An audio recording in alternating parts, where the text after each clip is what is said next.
Subscribe कयो मुझे channel खे घंटी जे निशान ते क्लिक कयो जी हर नए वीडियो जी नोटिफिकेशन तव्हांखे मिली सके। अस्सलाम वालेकुम दोस्तों, आऊं महबूब हुंगर जो हिन वीडियो में असां ब्लॉगर जे बारे में सिखंदासीं।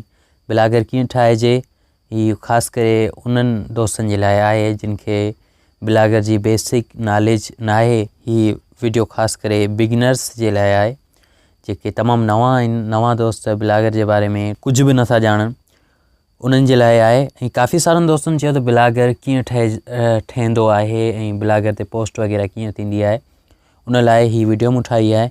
उमेदु आहे तव्हांखे पसंदि ईंदी। अचो त शुरूआति कयूं।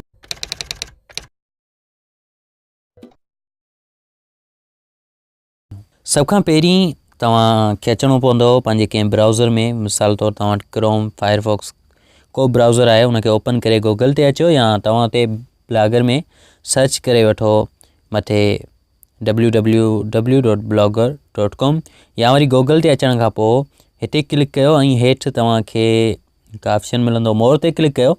मोर ते क्लिक करण सां तव्हांखे ब्लॉगर मिलंदो ऐं ब्लॉगर ते तव्हां क्लिक कयो तॾहिं तव्हां blogger.com ते अची वेंदो। ऐं कुझु देरि वेट था करे वठूं, नेट स्लो आहे उन करे।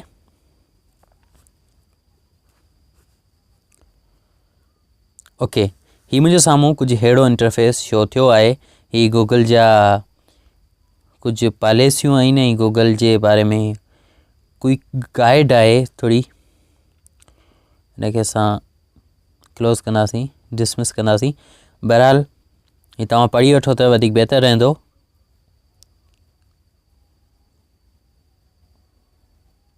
ठीकु आहे। अच्छा, हिते तव्हांखे काफ़ी सारा ऑप्शन मिलंदा जिन में आहे वेलकम ऐं सेटिंग ऐं हिते आहे न्यू ब्लॉग। न्यू ब्लॉग ते जीअं तव्हां क्लिक कंदो त तव्हां वटि सिर्फ़ु हिकु गूगल ID जंहिंसां तव्हां ब्लॉगर ठाहिणु चाहियो था उन सां तव्हां लॉगइन हुजणु ज़रूरी आहे। ऐं उन खां पोइ हिते पंहिंजे ब्लॉगर जो टाइटल ॾियो, नालो लिखो। मिसाल तौरु आउं लिखां थो रहीम सिंधी ऐं हेठि हुनजी एड्रेस लिखंदुसि। जेकॾहिं रहीम सिंधी ऐं ड्रेस में लिखां थो, थी सघे थो उहा अॻु में ठहियलु हुजे, इन नाले सां को ब्लॉगर ठहियलु हुजे, उन करे उन में थोरी आउं चेंजिंग कंदुसि। रहीम सिंधी ॾिसां थो, पर आहे रहीम वाकई भाग वारो, शायदि हिन जे न कोन्हे। This blog address is available. Okay, हिते तव्हांखे काफ़ी मुख़्तलिफ़ सिंपल थीम्स मिलंदियूं जेके असां टेम्पलेट चई सघूं था। उहे थीम तव्हां पंहिंजे ब्लॉगर ते अप्लाई करणु चाहियो त उन मां का बि अप्लाई करे सघो था, न त बाद में तव्हांखे ॿुधाईंदुसि तव्हां हिकु अलॻि टेम्पलेट कंहिं ॿी वेबसाइट तां डाउनलोड करे उनखे बि पंहिंजे ब्लॉगर ते अप्लाई करे सघो था। ओके, हिनखे असां वधीक कस्टमाइज़ कंदासीं। उन खां पहिरीं हीअ असांजो ब्लॉगर क्रिएट थी चुको आहे ऐं हाणे हिनखे असां व्यू ब्लॉग, ऐं हिते तव्हांखे काफ़ी सारा ॿिया ऑप्शन ॾिसण में ईंदा। मथे हिकिड़ो ॻाढ़ो बटण अची वियो आहे न्यू पोस्ट जो, हुते असां पोस्ट करे सघूं था। उन खां अलावा साइड में ॿिया काफ़ी सारा ऑप्शन तव्हांखे ॾिसण में ईंदा जंहिंमें तव्हांखे हिकु मिंट तव्हां ॾेखारे थो वठां। मथे अर्निंग्स आहे, पेज आहे, लेआउट आहे, थीम, सेटिंग ऐं मथे आहे व्यू ब्लॉग। ऐं उन खां अलावा मथे पोस्ट स्टेट ऐं कमेंट्स उहे ई ईंदियूं आहिनि जेके तव्हांजे ब्लॉगर ते कंहिं पोस्ट जे मथां केरु कमेंट करे थो त उहा तव्हांखे हिते शो थींदी ऐं अर्निंग शो थींदी। पेज जेके तव्हां ठाहियो था उहे शो थींदा। अच्छा, जीअं आउं व्यू ब्लॉग ते क्लिक कंदुसि त हीअ आहे हिन जो इंटरफेस, सादो बिल्कुलु, छो जो इहा थीम सादी आहे ऐं हिते कुझु बि अवेलेबल न आहे। There is nothing here. ऐं उन खां अलावा हेठि लिखियो पिया पावर्ड बाय ब्लॉगर, हिनखे असां चेंज करे सघूं था। ओके, हाणे पोस्ट असां कंदासीं न्यू पोस्ट जे लाइ असां हिते पोस्ट जे बटन ते क्लिक कंदासीं ऐं हिते तव्हांखे काफ़ी सारा ऑप्शन मिलंदा जंहिंमें तव्हां कस्टमाइज़ पोस्ट करे सघो था HTML जे थ्रू, या जेकॾहिं तव्हां का लैंग्वेजिस HTML ऐं जावा जे बारे में तव्हांखे ॼाण आहे, CSS, त तव्हां करे सघो था। या वरी हिते तव्हां सिंपल पोस्ट जो शुरू में नालो ॾियो। मिसाल नालो लिखां थो तारिफ़, सही आहे, ऐं हेठि तव्हां पोस्ट मुकमल लिखो। ऐं हिते तव्हांखे ॿिया काफ़ी सारा ऑप्शन मिलंदा जिन में फ़ॉन्ट आहे ऐं उन खां अलावा त हीअ पोस्ट तव्हां हेडिंग में रखणु चाहियो था, विच ते रखणु चाहियो था, हुनजी साइज़ आहे, मुख़्तलिफ़ साइज़ूं आहिनि। उन खां अलावा पोस्ट जो कलर, पोस्ट जी बैकग्राउंड जो कलर, हिते तव्हां फ़ोटो रखी सघो था, वीडियो रखी सघो था, इमोजी वग़ैरह लॻाए सघो था। उन खां अलावा को फाइल जेको डिलीटेड फाइल जी सूरत में हुजे, या वरी उन खां अलावा उहा पोस्ट तव्हांजी विच ते शो थिए उन तरफ़ या हिन तरफ़। जेको असांखे ऑफिस में मिलंदो आहे उहो उन जा कुझु ऑप्शन असांखे हिते मिलनि था। उन खां अलावा लेबल्स वग़ैरह तव्हां लॻाए सघो था, शेड्यूल ठाहे सघो था कंहिं बि शइ जो, ऐं उन खां अलावा परमेलिंक लॻाए सघो था। लोकेशन आहे ऐं वधीक ऑप्शन आहिनि। बहरहाल हिते आउं लिखां थो कुझु, मिसाल तौरु आउं लिखंदो हलां, अस्सलामु अलैकुम दोस्तो, आउं आहियां तव्हांजो पंहिंजो। ऐं हिते तव्हां जेका लिखो पिया उनखे जीअं तव्हां पब्लिश कंदो त उहा सेव थी वेंदी, ऐं उहा जेकॾहिं तव्हां हुनखे पब्लिश नथा करणु चाहियो तॾहिं उहा सेव थी वेंदी। ऐं जॾहिं हुन में तव्हां मुकमल कमु करे वठो तॾहिं हुनखे तव्हां पब्लिश कयो। ऐं तव्हांजो जेको ब्लॉगर विज़िटर आहे, जेको तव्हांजे ब्लॉगर खे विज़िट करे थो, उहो तेसीं ताईं इन पोस्ट खे नथो ॾिसी सघे जेतोणीकि उहो भले सेव हुजे, जेसि ताईं उहा पब्लिश न थी आहे। ठीकु आहे। ऐं उन खां अलावा पंहिंजी पोस्ट पाण ॾिसण लाइ त उहा पोस्ट कहिड़ी थी आहे उनखे तव्हां प्रीव्यू ते क्लिक करे ॾिसी सघो था। ऐं जेकॾहिं इहा पोस्ट तव्हां नथा करणु चाहियो त तव्हां कैंसिल ते क्लिक करे ख़तमु बि करे सघो था। हिते तव्हां कंहिं बि टेक्स्ट खे लिंक ॾेई सघो था, उहा ब्लू थी वेंदी, ऐं उन टेक्स्ट ते केर बि क्लिक करे डायरेक्ट उन लिंक ते हलियो वेंदो। ऐं हुते तव्हांखे वधीक ऑप्शन बि मिलंदा त लिंक सां छा अलॻि ॿी विंडो खुले, या उन ई विंडो में ई तव्हां उहो विज़िटर जेको आहे उते पहुची सघे, व्यूवर या विज़िटर उनखे पाण चई सघूं था। अच्छा, तव्हांखे ॿुधाईंदो हलां त सरफेस वेब में जा केतिरा ई क़िस्म हूंदा आहिनि। ब्लॉगर बि हिकिड़ो क़िस्म आहे वेबसाइट जो, बल्कि इनखे असां वेबसाइट नथा चई सघूं। वेबसाइट उहे हूंदियूं आहिनि जेके ऑफिशियल हिकु अहिड़ी वेबसाइट हूंदी आहे जिते मवादु मौजूदु हूंदो आहे। जीअं burgadi.com ते तव्हां वञो त उहो हिकु ऑफिशियल वेबसाइट आहे। ठीकु आहे, उनखे असां ब्लॉगर नथा चई सघूं। अहिड़े तरह जेकॾहिं असां मिसाल तौरु असां indusnews.com ते वञूं था त indus.com/सिंधी इन वेबसाइट ते असां वञूं था त इनखे असां ब्लॉगर चवंदासीं, छो जो हिकु न्यूज़ वेब आहे, पर उहो हिकु ब्लॉगर आहे जेको हर रोज़ जे बुनियाद ते अपडेट थींदो रहे थो। ब्लॉगर उनखे चइबो आहे जिते हर रोज़ पोस्टूं थींदियूं रहनि। ऐं ग़रीबनि जे लाइ वेबसाइट ब्लॉगर मुंहिंजे ख़्याल में ज़बरदस्त रहंदो। तव्हां तेसि ताईं डोमेन न वठो जेसि ताईं तव्हां ॾिसो त तव्हां वटि वाकई ओतिरी ट्रैफिक थी वई आहे जो तव्हां जेकॾहिं डोमेन वठो था त तव्हां उन मां कुझु न कुझु अर्न करे सघो था। उन खां अलावा ॿियो सुवाल जेको तक़रीबन हाणे तव्हां हुननि खे आउं पहिरीं कलर ॾियां थो ॻाढ़ो, ओके, ऐं हेडिंग में, ओके, हिनखे मां हेडिंग में रखियो, सही आहे। ऐं वधीक हिते तव्हां काफ़ी सारा लेबल जा ऑप्शन, काफ़ी सारा ऑप्शन मिलंदा। बहरहाल हिनखे जीअं सेव कंदो, सेव करण खां पोइ हिनखे पब्लिश करणु चाहियां तॾहिं बि करे सघां थो। अॻु में हिनखे जेकॾहिं सेव करण खां पोइ तव्हां ॾेखारे थो हिकिड़ो मिंट हिते शो न थींदी, छो जो पब्लिश थियल न आहे। इन करे असां हिनखे पब्लिश कंदासीं। हा, त काफ़ी सारनि दोस्तनि इहो सुवाल पियो पुछियो त जेकॾहिं असां हुनखे इहो असां ब्लॉगर ठाहियो आहे पर उहो मोनेटाइज़ कोन्हे, हुन ते एड कीअं था ॾेखारे सघूं।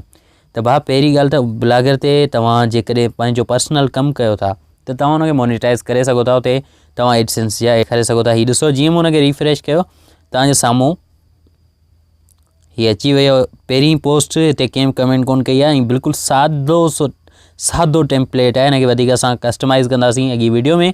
दोस्तो, आउं महबूब उमर जो, ऐं हिन ॿी वीडियो में तव्हां सां गॾु आहियां। अॼु जी हिन वीडियो में असां पंहिंजे ब्लॉगर खे को ख़ूबसूरत टेम्पलेट ॾींदासीं।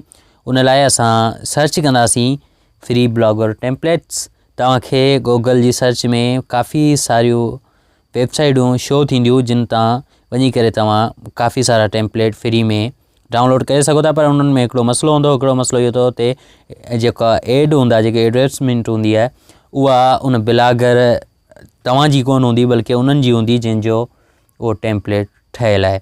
उन खां अलावा उनखे जेको तव्हां टेम्पलेट डाउनलोड कंदो उन में जेके बि वाटरमार्क वग़ैरह हूंदा ऐं जेके लोगो वग़ैरह हूंदा उन्हनि ते तव्हांखे महिनत करणी पवंदी, छो जो तव्हां फ्री में वरितो आहे ऐं उहे तव्हांखे हिकु हिकु करे रिमूव करणा पवंदा। जेकॾहिं तव्हां परचेज़ करियो था ऐं को टेम्पलेट, सुठो टेम्पलेट तव्हां ख़रीद करियो था त उहो तव्हांखे बिल्कुलु बग़ैर के वाटरमार्क ऐं बग़ैर कंहिं एड जे मिलंदो, जिते सिर्फ़ु तव्हां ई एडवर्टाइज़मेंट करे सघो था।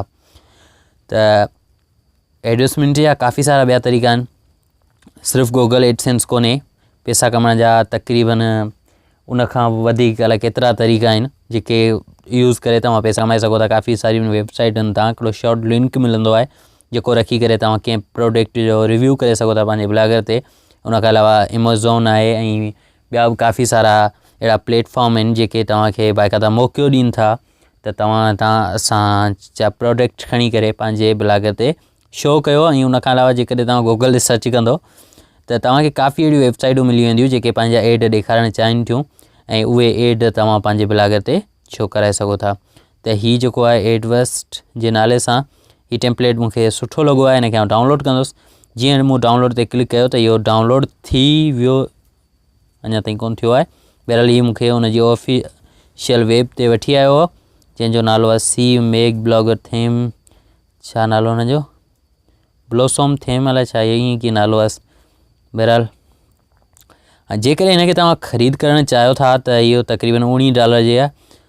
ऐं हेठि तव्हांखे ॿियो मिलियो, इन में तव्हांखे हे शयूं जेके हिते लिखियूं पियूं सरफ़ेरस्त, इहे तव्हांखे प्रीमियम में मिलंदियूं। जेको तव्हां ख़रीद कयो था पेड जेको आहे उन में तव्हांखे उहे शयूं मिलंदियूं ऐं फ्री वारे में उहे शयूं तव्हांखे कोन मिलंदियूं। Credit removal, remove blossom advancement ऐं ॿियूं काफ़ी सारी शयूं। बहरहाल असां इहे सभु रिमूव करे सघूं था ऐं कंदासीं इंशाल्लाह। फ़िलहाल असां हिनखे डाउनलोड कयूं, पोइ ॾिसी था वठूंसि। ओके, हिनखे असां सेव कंदासीं। फ़िलहाल त हिनखे डाउनलोड थियण ॾियोसि, इहो ऑटोमेटिक ओपन थींदो।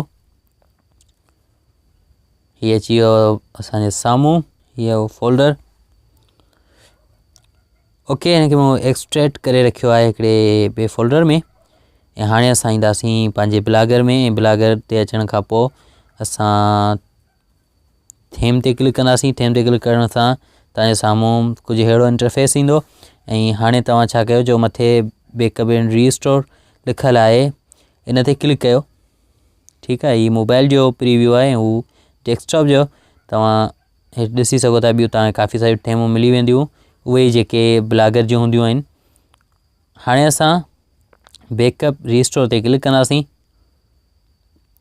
ऐं ब्राउज़ ते क्लिक करे उतां उहो फाइल खणंदासीं जेको फाइल असां डाउनलोड करे रखियो, डेस्कटॉप।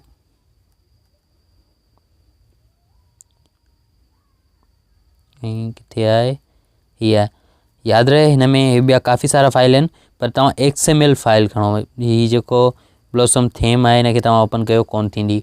XML जो जेको फाइल आहे उहो ई तव्हां खणो। ओके, उहो फाइल खणण खां पोइ जीअं तव्हां अपलोड ते क्लिक कंदो न त हीअ कुझु देरि वठंदो, तक़रीबन कुझु सेकंड वठंदो। कुझु सेकंड वठण खां पोइ तव्हांजे साम्हूं हीअ ॿुधाए पियो त हीअ सक्सेसफुली थी चुको आहे।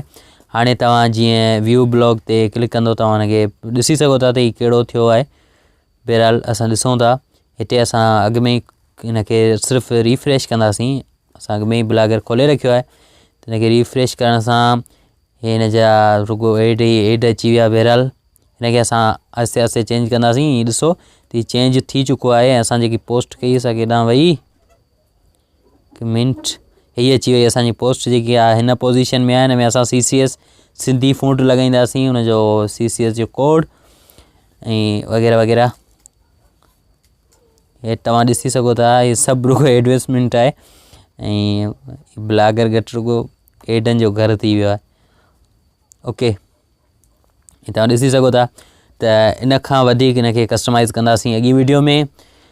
हीअ हुई एॾी वॾी अॼु जी वीडियो। ऐं उमेदु आहे तव्हांखे पसंदि आई हूंदी। वधीक अहिड़ी वीडियो जे लाइ मुंहिंजे चैनल खे सब्सक्राइब कंदा। जेकॾहिं तव्हां मुंहिंजे चैनल ते नवां आहियो, मुंहिंजे चैनल खे विज़िट कयो, तव्हांखे काफ़ी कम वारी वीडियोज़ मिली वेंदियूं। ऐं जेकॾहिं तव्हां हिन वीडियो खे लाइक न कयो त लाइक कयो, दोस्तनि सां शेयर कयो, ऐं को बि सवाल आहे कमेंट में ज़रूरु लिखो। मां मिलां थो तव्हां सां अॻी वीडियो में। तेसीं ताईं ईंदा इजाज़त। अल्लाह हाफ़िज़, गुड बाय।